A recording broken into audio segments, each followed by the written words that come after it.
Bismillahirrahmanirrahim. Assalamualaikum warahmatullahi wabarakatuh. Alhamdulillahirabbil alamin. Wassalatu wassalamu ala asyrafil anbiya'i wal mursalin nabiyina Muhammadin wa ala alihi washabbihi ajmain. Asyhadu an la ilaha illallah wahdahu la syarikalah wa asyhadu anna Muhammadan 'abduhu wa rasuluh. Allahumma ja'alil Qur'ana lana fid dunya qarina wa fil qabri mu'nisa wa fi yaumil qiyamati syafa'ah wa 'alas sirati nura wa ilal jannati rafiqa wa minan nari hijaban wa sitara. Allahumma inni a'udzubika minal baras wal junun wal judam wa min sayyi'il asqam. Allahumma barik lana fi rajab wa sya'bana wa ballighna ramadan. Allahumma la sahla illa ma ja'altahu sahla wa anta taj'alul hazna idza syi'ta sahla.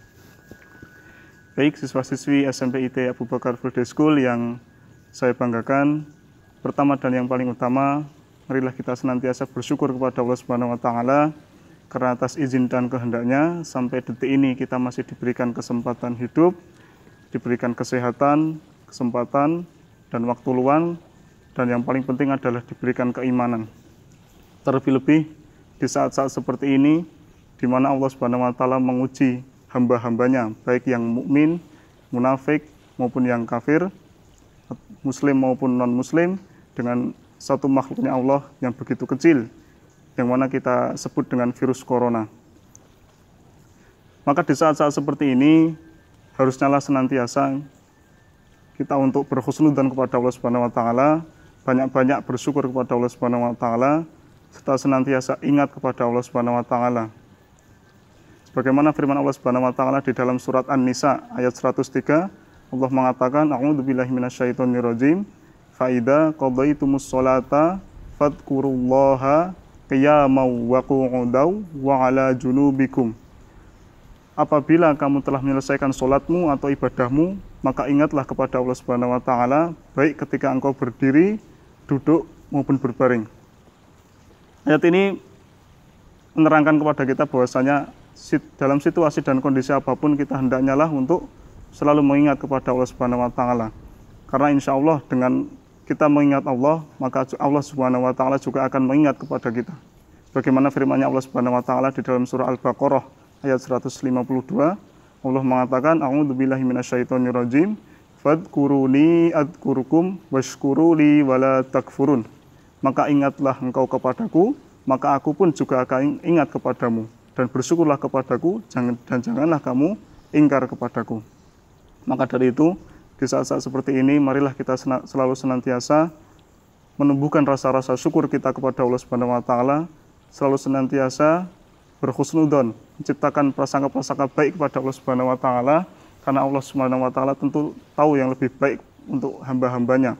Wallahu ya'lamu wa antum la ta'lamun. Allah itu mengetahui sedangkan kita tidak mengetahui. Dan selalu senantiasa ingat kepada Allah, karena sesuai dengan firman Allah Subhanahu wa taala di dalam surah Al-Baqarah ayat 152, bahwasanya kalau seorang hamba ingat kepada Tuhannya, yaitu Allah Subhanahu wa taala, maka Allah Subhanahu wa taala juga akan ingat kepada hambanya yang mengingatnya.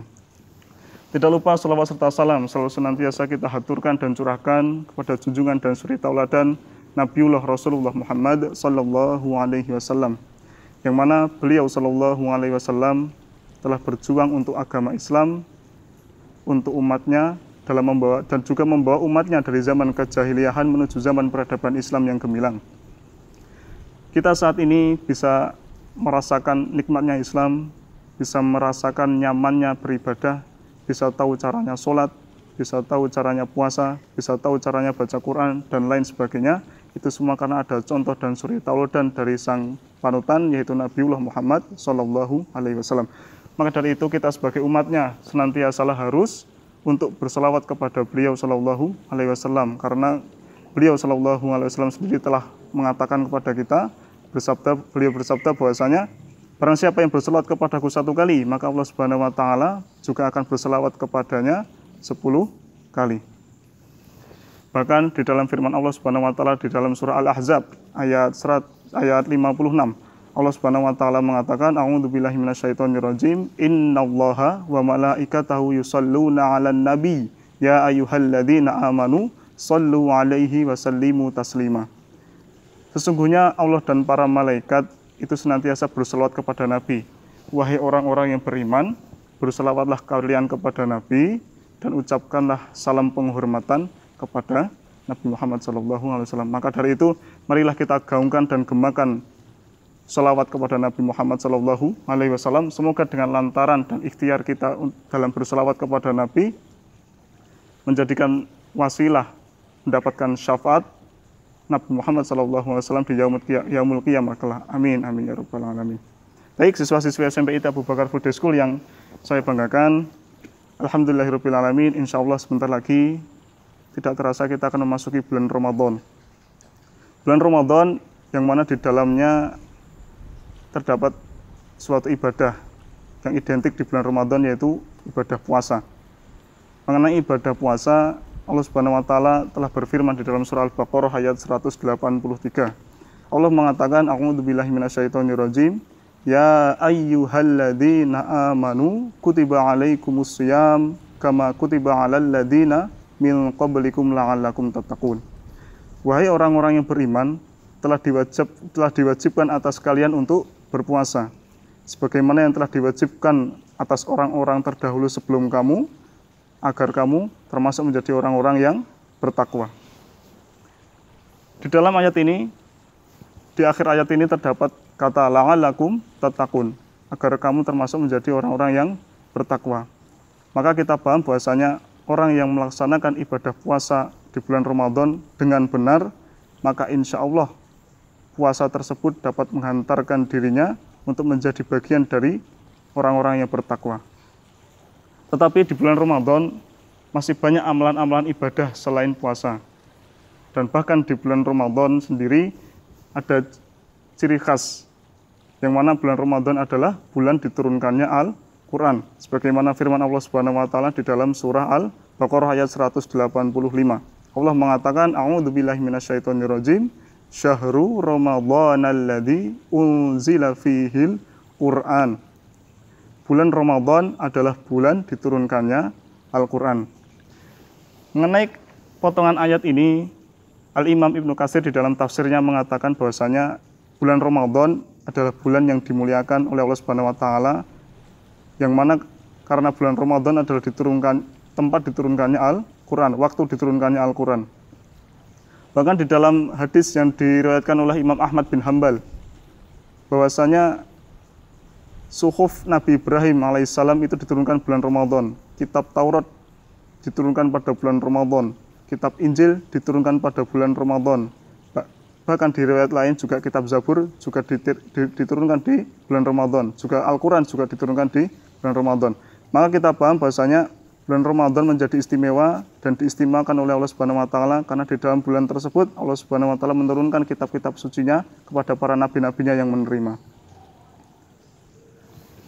Juga dijelaskan di dalam kitab tafsir Ibnu Katsir bahwasanya kitab-kitab suci sebelum Al-Quran seperti kitab Taurat, Injil, dan Zabur itu diturunkan secara langsung kepada nabi yang bersangkutan atau nabi yang menerimanya. Tetapi berbeda kepada Al-Quran. Allah Subhanahu wa taala menurunkan Al-Quran secara langsung di Baitul Izzah atau di langit dunia. Nah, Allah Subhanahu wa taala menurunkan langsung Al-Quran itu di Baitul Izzah di langit dunia pada malam Ramadan, pada bulan Ramadan. Barulah kemudian Allah Subhanahu wa taala menurunkan secara berkala atau berangsur-angsur kepada Nabi Muhammad sallallahu alaihi wasallam. Tentulah berbeda kalau kitab Taurat, Injil, Zabur itu diturunkan secara langsung kepada nabi yang bersangkutan, tetapi kalau Al-Quran itu diturunkan secara langsung di Baitul Izzah di langit dunia. Barulah diturunkan secara berangsur-angsur kepada Nabi Muhammad SAW lewat perantara malaikat Jibril alaihissalam sesuai dengan kondisi dan kejadian-kejadian yang terjadi. Maka kita kenal dengan sebutan asbabun nuzul, sebab-sebab turunnya Al-Quran. Nah, seperti itu. Nah, kita kembali lagi ke awal tadi, bahwasanya Ramadan adalah bulan khusus yang mana kitab-kitab sucinya Allah yang diturunkan kepada nabi-nabinya diturunkan pada bulan Ramadan, dan termasuk adalah kitab suci Al-Quran. Ramadan adalah bulan yang diistimewakan, bulan yang dikhususkan, bulan yang istimewa, ya, bulan yang dikhususkan, bulan yang istimewa, ya kan? Maka bulan Ramadan itu berbeda dengan bulan-bulan yang lainnya. kalau di bulan yang lainnya ada seseorang melakukan suatu amalan ibadah, maka akan dibalas dengan oleh Allah Subhanahu wa taala dengan kebaikan 10 kali lipat. Maka ketika bulan Ramadan, pahala tersebut akan dilipat gandakan menjadi 10 kali lipat lagi, maka 10 kali 10 menjadi 100 kali lipat. Jadi kalau hitung-hitungannya, ketika ada seseorang membaca Al-Quran, sebagaimana sabda Nabi Muhammad SAW, ketika ada orang membaca Al-Quran, maka setiap satu hurufnya Allah hitung sebagai 10 kebaikan. Maka ketika orang tersebut membaca Al-Quran di bulan Ramadan, dia akan mendapatkan 100 kebaikan atau 100 pahala di setiap satu hurufnya. Nah, dan mustahil ketika orang mukmin berada di bulan Ramadan atau umat muslim berada di bulan Ramadan, seharinya hanya membaca satu huruf, maka mustahil. Bahkan ada yang 1 juz, 5 juz, 10 juz, atau 30 juz. Bahkan dulu Imam Asy-Syafi'i rahimahullah ta'ala menghatamkan Al-Quran satu hari dua kali. Maka selesai Ramadan beliau telah khatam sebanyak 60 kali. Nah, maka dari itu, kalau kita hitung-hitung, antara membaca Al-Quran dengan amalan-amalan ibadah yang lainnya pada bulan Ramadan, itu tentulah pahala Al-Quran itu lebih banyak. Karena apa? Karena kalau dihitung, satu hurufnya itu sebanyak 100 kali lipat pahalanya. Bahkan kalau membaca Al-Quran itu satu halaman sudah berapa huruf, satu juz berapa huruf, satu halaman berapa huruf, dan sebagainya, dan selanjutnya. Nah, seperti itu. Jadi, kalau kita bandingkan, kalau kita mau akselerasi percepatan mendapatkan pahala, maka jelaslah kita harus banyak-banyak berinteraksi dengan Al-Quran. Karena Al-Quran sendiri adalah firman Allah Subhanahu wa taala, maka Allah langsung yang akan memberi pahalanya yang begitu banyak. Nah, maka dari itu, tapi juga bukan berarti kita harus meninggalkan amal-amal ibadah Ramadan yang lainnya, seperti sholat sunnah, sedekah, ya kan, sholat witir, sholat tarawih, tidak juga. Tapi kalau kita lihat dari amal-amal ibadah yang lain, maka membaca Al-Quran lah amal ibadah yang paling banyak cucuran-cucuran pahalanya.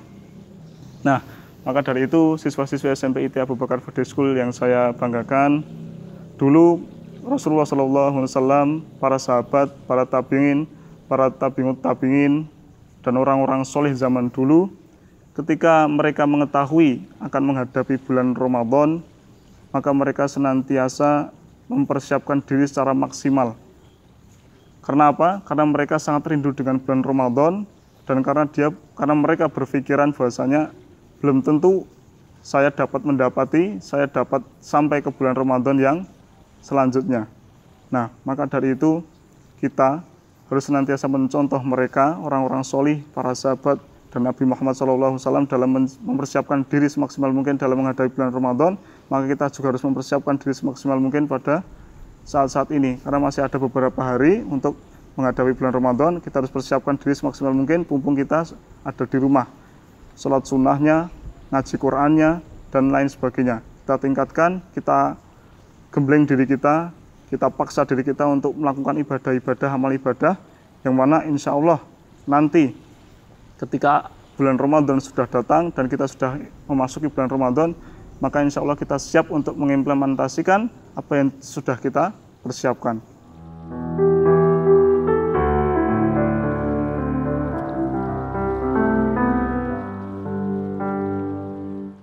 Baik, lalu bagaimana dengan situasi seperti ini, adanya wabah corona, lalu bagaimana kita dalam menghadapi bulan Ramadan di saat-saat seperti ini?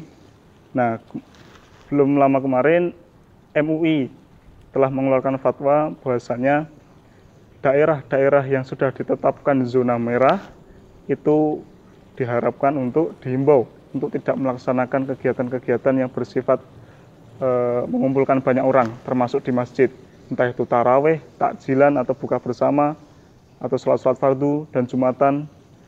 Nah, tetapi di poin yang lain bahwasanya MUI mengatakan kalau di zona tersebut belum ditetapkan sebagai zona merah atau masih dikatakan aman, maka dipersilahkan untuk melaksanakan kegiatan-kegiatan yang bersifat umum, tetapi dengan melakukan dan melaksanakan protokol-protokol yang sudah diterapkan, yang sudah diperintahkan oleh pemerintah. seperti misalkan jaga jarak, memakai masker, selalu cuci tangan, ya kan.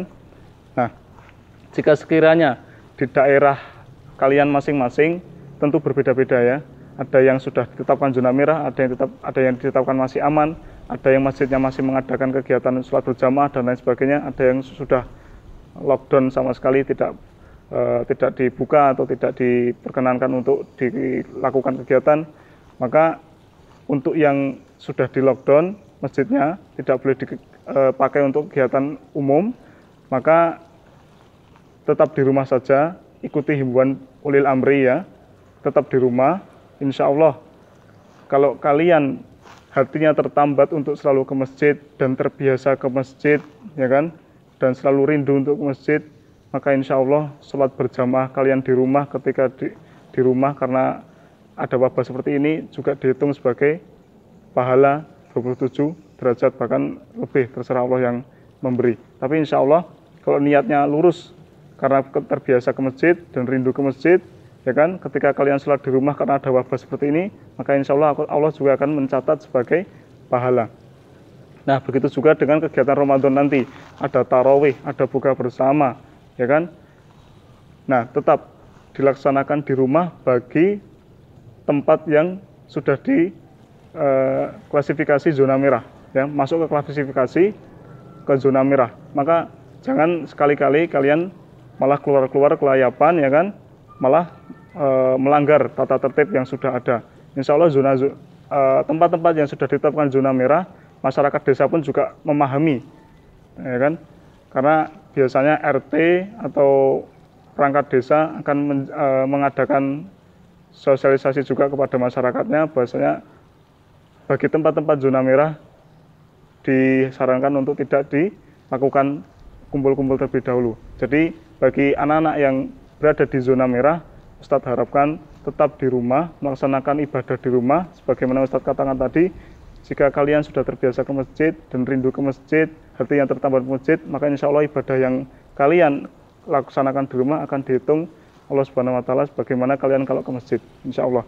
Dan bagi anak-anak yang rumahnya bertempat di lokasi yang senantiasa masih ditetapkan aman, ya, tapi tetap walaupun boleh berkumpul-kumpul, masih mengadakan tarawih misalnya, masih mengadakan berbuka bersama misalnya, masih mengadakan sholat Jumat atau sholat berjamaah fardu, maka tetap protokol-protokol yang sudah dihimbau oleh pemerintah tetap dilaksanakan. Seperti membawa sajadah sendiri, ya kan, ke masjid, menjaga jarak kepada orang lain, dan disarankan untuk tidak bersalaman terlebih dahulu, dan ketika jaga jaraknya minimal 1 meter, ya kan, jangan terlalu dekat juga. Nanti takutnya kalau ada orang ngomong nggak pakai masker, air ludah atau ketika bersin, ketika batuk, nyiprat, ya, dan mengenai badan kita. Maka tetap jaga jarak, memakai masker, selalu cuci tangan, ya kan, dan membawa sajadah sendiri kalau ke masjid bagi anak-anak yang berada di tempat-tempat yang masih dikategorikan aman dan pihak desa atau pihak perangkat desa masih menyelenggarakan kegiatan umum seperti di masjid, buka bersama, takjilan, tarawih atau sholat berjamaah, sholat Jumat dan lain sebagainya. Maka dihimbau untuk yang berada di tempat aman tetap menjalankan protokol sebagaimana yang telah dihimbau kepada masyarakat. Mungkin sekian dari Ustadz. Seperti itu yang dapat saya sampaikan. Semoga bermanfaat untuk kita semua. Kebenaran itu hanya dari Allah Subhanahu wa Ta'ala. Kurang lebih yang mohon maaf. Assalamualaikum warahmatullahi wabarakatuh.